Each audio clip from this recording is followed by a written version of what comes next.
morning. My name is Jeff Maris, and I am your service leader this morning.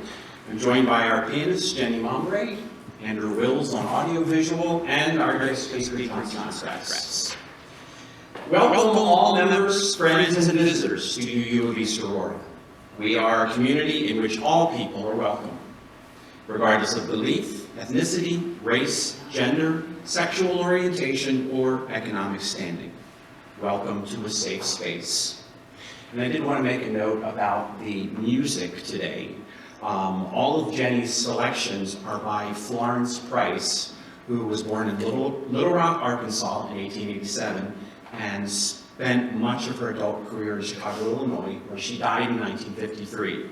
She is known as the first African-American woman to have a symphony performed by a major symphony orchestra. Now, are there any announcements? If not, please stand in body or spirit and greet your neighbor.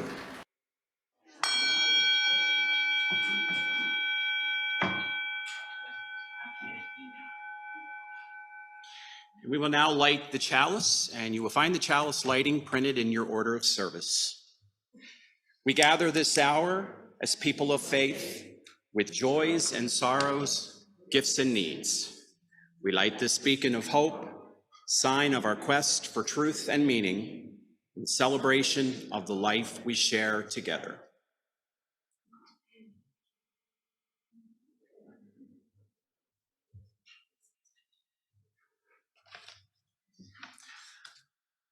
Good morning.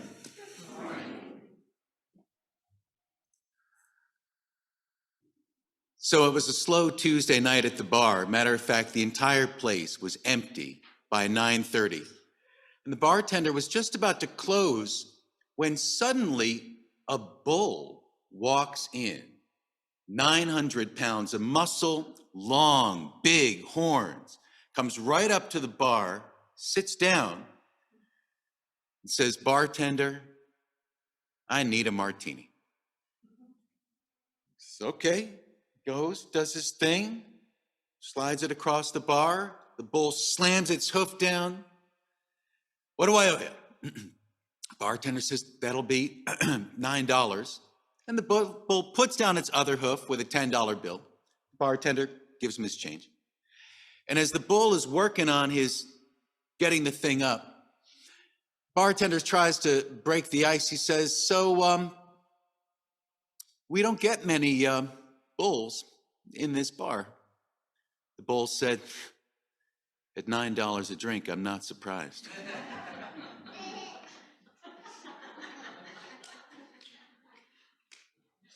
Not where you thought that was going, huh?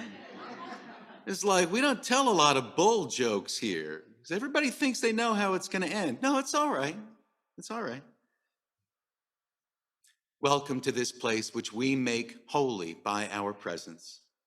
These doors are open to all. We welcome diverse ideas of the source of life, diverse needs, diverse abilities. Come into this place where the ordinary is sanctified, where the human is celebrated, where compassion is strength. Welcome to this place. Together, we make it a holy place.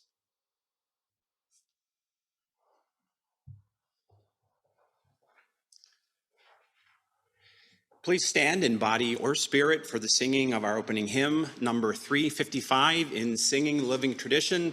We lift our hearts in thanks. We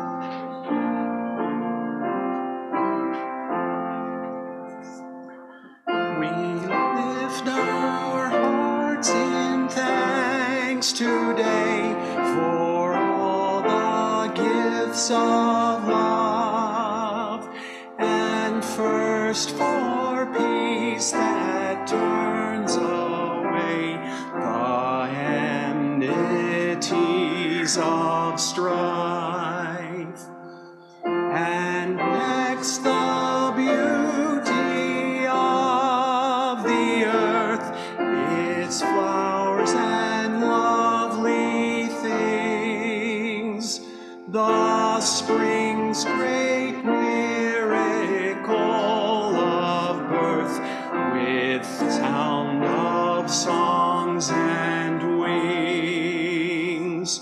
Then harvest of its teeming soil in orchard, croft, and field, but more the service and the toil of those who helped them yield, and most the gifts of hope and love, of wisdom, truth, and right, the gifts that shine like stars above to chart the world by night.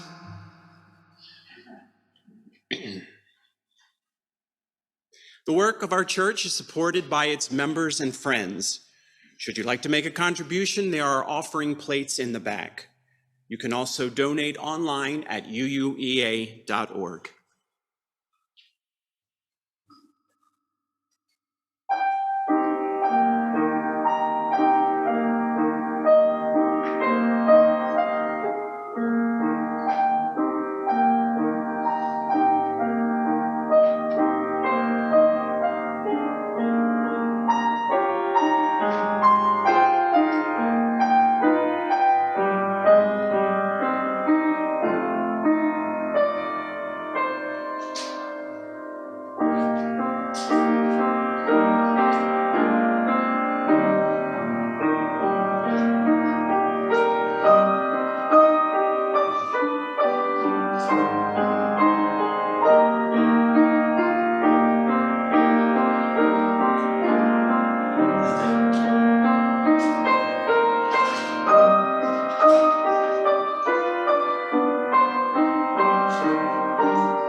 We now have a video story for all children, and just based on the title alone, I'm really excited to see this one.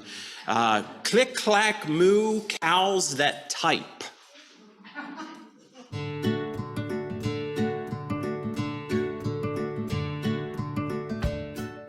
Click, clack, moo. Cows that type. Farmer Brown has a problem. His cows like to type. All day long he hears click, clack, moo. Click, clack, moo. Clickety, clack, moo. At first, he couldn't believe his ears. Cows that type, impossible. Click, clack, moo.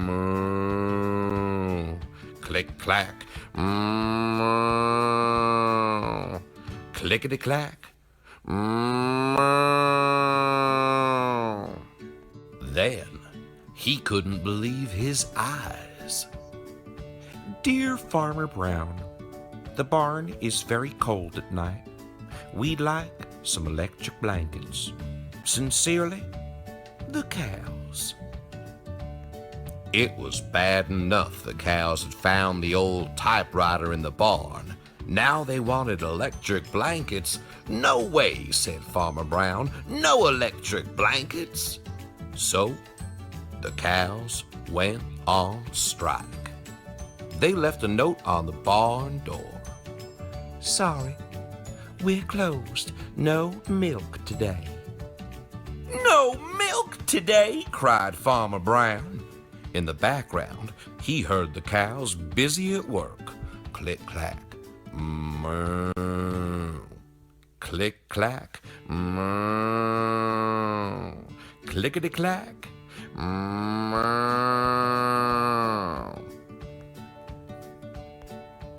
The next day, he got another note. Dear Farmer Brown, the hens are cold too. They'd like electric blankets. Sincerely, the cows. The cows were growing impatient with the farmer. They left a new note on the barn door. Closed, no milk, no eggs. No eggs! Cried Farmer Brown. In the background, he heard them. Click-clack, click-clack, clickety-clack, Cows that type, hens on strike, who ever heard of such a thing? How can I run a farm with no milk and no eggs? Farmer Brown was furious. Farmer Brown got out his own typewriter. Dear cows and hens, there will be no electric blankets. You are cows and hens. I demand milk and eggs. Sincerely, Farmer Brown. Duck was a neutral party, so he brought the ultimatum to the cows. The cows held an emergency meeting. All the animals gathered around the barn to snoop, but none of them could understand moo. All night long, Farmer Brown waited for an answer. Duck knocked on the door early the next morning. He handed Farmer Brown a note. Dear Farmer Brown, we will exchange our typewriter for electric blankets. Leave them outside the barn door, and we will send Duck over with the typewriter. Sincerely, the cows. Farmer Brown decided this was a good deal. He left the blankets next to the barn door and waited for Duck to come with the typewriter. The next morning, he got a note. Dear Farmer Brown, the pond is quite boring. We'd like a diving board. Sincerely, the ducks. Click-clack, quack. Click-clack, quack. Clickety-clack, quack. Thanks for listening. Tune in again next week for a brand new story. You know, humans can imitate any animal, but when they do cows, it's just hilarious. So our program is Holy Cow, a look at sacred cows in Viking myth, Hindu religion, and the American Midwest. John Snodgrass teaches Native American religions at Canisius College and is the author of Genesis and the Rise of Civilization. He has been a guest speaker at numerous Unitarian fellowships in Western New York and lives in Buffalo with his wife and their 4 children.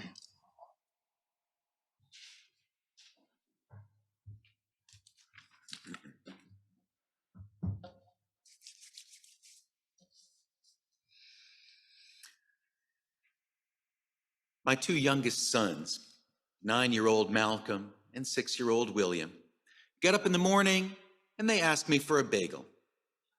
This is fine. I'll cut a bagel in half, feed both of them. I figured out that when I give them each a bagel, I wind up later finding 2 dried out half bagels under the bed or in the couch cushion or wherever, as if squirrels had tried to hide it for winter. But they don't just ask me for a bagel. Malcolm comes up first and he says, I want, and I interrupt, I say, may, and he says, may I please have a bagel lightly toasted with cream cheese? And then up comes William and he says, I want, and I say, may, and he says, may I please have a bagel lightly toasted with butter? So I toast the bagel, chop it in half, put butter on one, cream cheese on the other. And they say thanks. Actually, in my house, dropping a bagel into a toaster, waiting 40 seconds, and then spreading something on it counts as making a bagel. As if I had sowed, reaped, threshed, and ground the flour, shaped and baked it, did all of that, made a bagel, My sons might either think I'm a magician or just an idiot. Really, in the bagel making department, I am the toaster's lovely assistant. It's a magician that presto makes a cold roll disappear, and then presto, a warm bagel pops up out of nowhere. And I just stand there looking pretty. Or I guess I'm kind of a mathemagician who can turn this one bagel into two by cutting it in half. Behold, division is actually multiplication. Behold, subtraction transformed to addition.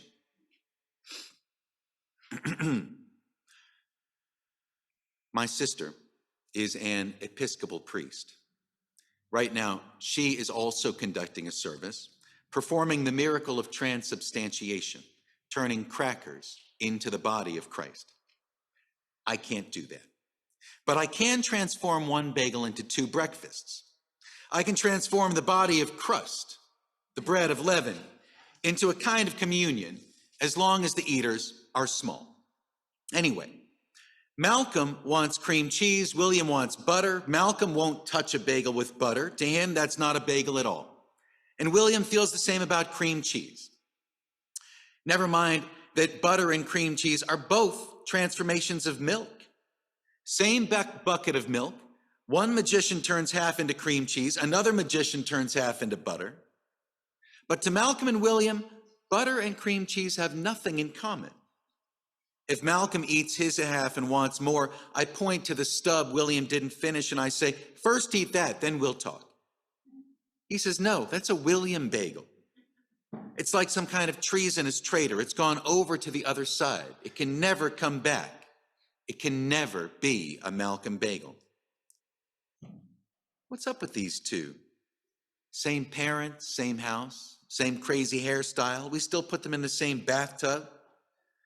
But these little preferences make them feel as if they're completely different. And they demand that their individuality be honored.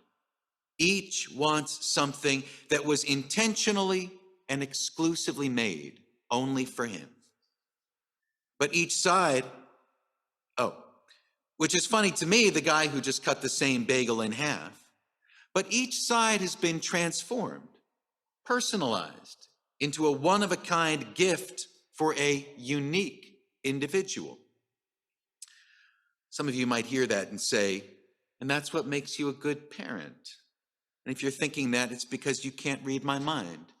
And hear how many times I'm thinking, this is stupid. It's just food. Just eat it so we can get on with our lives.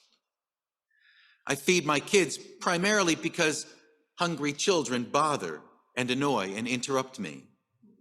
So if I want a moment of peace to obsess about whatever thing I'm obsessing about, usually myself, first I've got to preemptively silence the interruptions.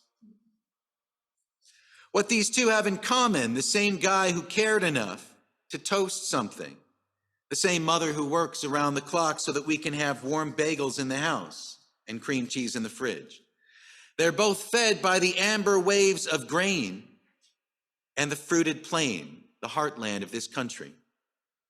Butter and cream cheese that for all we know may have come from the same cow. An abundant wet nurse whose body makes food for her offspring. But on top of that, think about it, this bovine single mom in Wisconsin is willing to nurse 330 million human Americans. Can you imagine that? You and me, foster siblings, adopted and nurtured by the same cow whom we've never even met. But she put the cream in my coffee and the milk in your Raisin Bran. I apologize to those of you who might find that offensive. I know it's not really the cow's choice.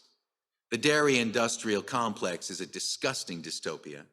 And also, I appreciate that it's invasive for me to anatomize your stomach contents while you're still digesting breakfast. I'm just bringing it up to show we have something in common, something to be thankful for. The cow is part of some English phrases that are currently fading out of usage. Nobody says holy cow much anymore. Apparently, this expression comes from baseball radio announcers. I don't know what it signified in terms of baseball. I guess old-time fans huddled by the radio just needed something really big and improbable to envision during a hit. Like bases loaded, strike one, strike two, holy cow! Like, wow, something big just happened. And the expression sacred cow, meaning somebody's personal hobby horse. Come to think of it, nobody says hobby horse much anymore either. Expressions beginning with bull are still around and doing fine.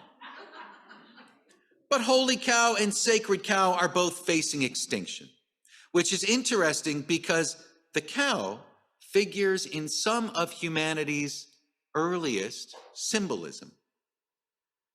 Cattle were very popular subjects for Paleolithic cave painters. These were the millennia before farms and fences, when humans were migratory foragers and cattle were truly free range, leaner and meaner than their modern mutant descendants. They were fearsome beasts, individually formidable, and in communal stampede, unstoppable. But if you managed to kill one, it was the biggest party of the year. As a matter of fact, our English word carnival still comes from carne, the time of eating meat. The oldest known cave painting is a cow in Borneo that someone etched in red ochre 40,000 years ago. There are also examples painted in the caves of France and other locations in Europe. These caves were not public art galleries. They were deep, dark, dangerous to access. Some archaeologists say that cave etching came from a belief that humans could descend into the womb of the earth and impregnate it with symbolic images so that animals would be born. Statues and carvings of cattle are found in the oldest settlements of the Indus Valley in what we now call India, where a matriarchal metropolis arose 5,000 years ago. This civilization conducted the first known experiments with indoor plumbing.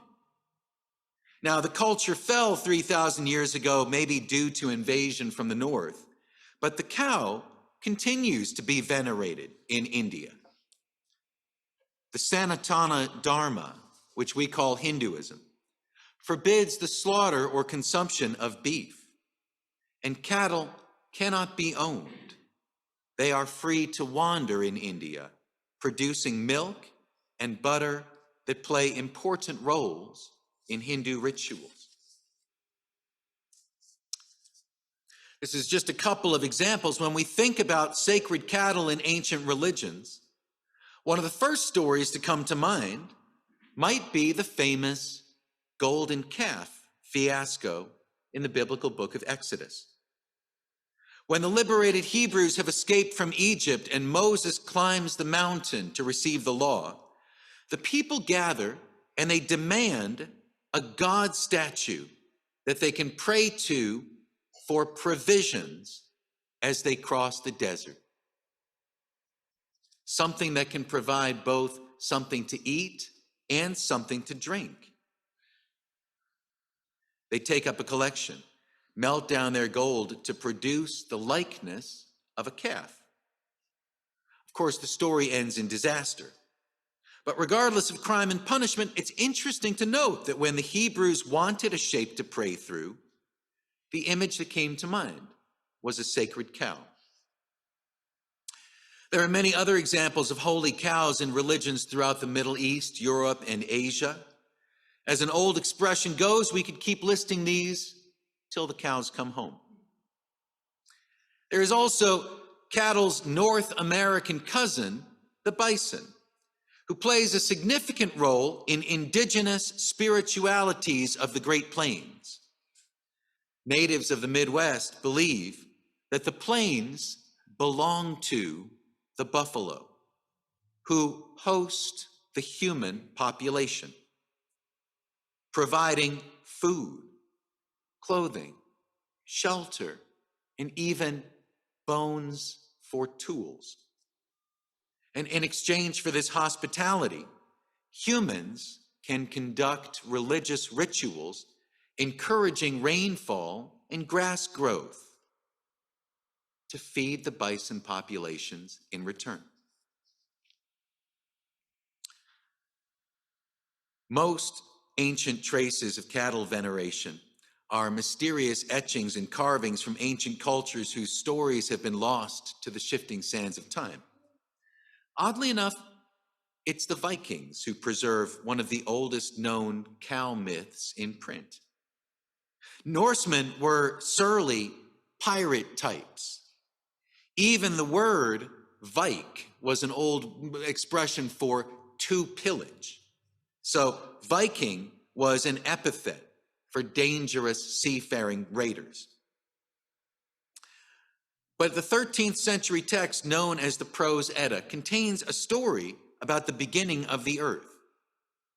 In a place between fire and ice, a cow called Auhumla stood licking a large lump of salt. She secreted 4 streams of milk and nursed a frost giant called Ymir. And as she licked away at the salt, she found some hairs on her tongue. Licking further, she revealed the head, then the body of Buri, the grandfather of the ancient Norse sky gods. Well, then the story turns pretty Viking. The offspring of Buri, the sky gods, kill and dismember the frost giant, making land from his flesh and mountains from his bones and clouds from his brains and oceans from his blood and the sky from his skull. And then eventually one of the frost giants gets revenge. Loki is adopted by the gods and his trickery triggers the apocalyptic Ragnarok. It's a brutal, nasty story from a culture that basked in bloody violence.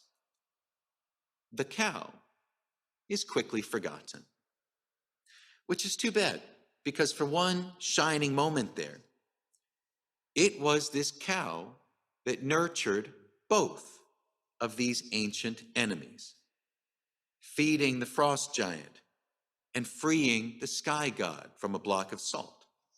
She is a symbol of maternal warmth, and her generosity is not bounded by either side of this cosmic struggle for control. Why all this ancient enmity between the frost giants and the sky gods anyway? Who knows? Maybe the sky god liked butter and the frost giant demanded cream cheese. You know, it's hard today to think of the cow as something sacred, worthy of reverence. We've spent thousands of years selectively breeding the fattest, stupidest cows to the stupidest bulls. Our agricultural science is based on unnatural selection. We've done this to make the cow totally dependent on us. And we've developed a dangerous dependence on beef. Now it turns out cattle flatulence might be more hazardous than fossil fuels, and cheap hamburgers might be more addictive than opium. The industrialization of harvesting milk and meat is horrific.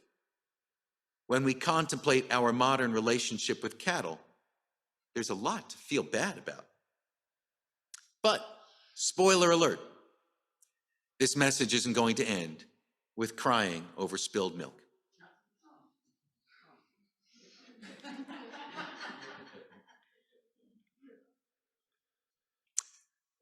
It's fascinating to look at how many cultures share a respect for the cow as a symbol of nurture and generosity. A cow can feed creatures as different as people and calves. and inspire religions as diverse as peaceful Hindus and violent Vikings. It's never a compliment to call someone or be called a cow. It is not a symbol of intellect or judgment, just a symbol of unquestioning generosity. And maybe there's actually a lesson in that. Thank you.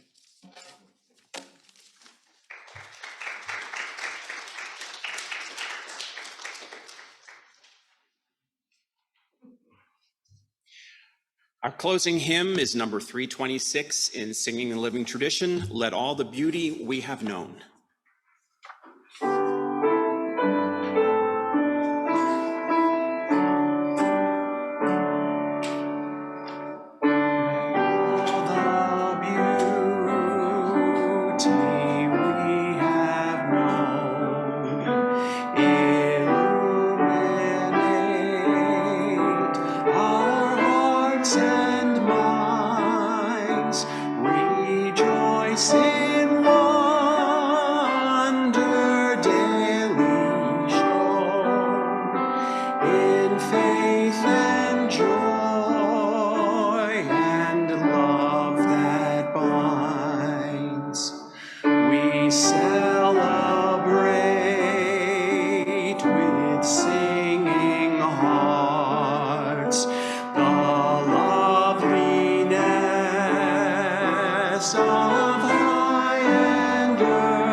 Together, we have sanctified this space.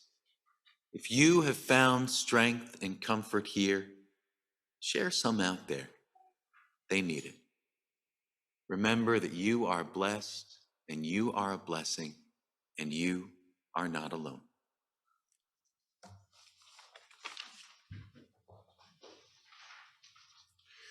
And now to extinguish the chalice.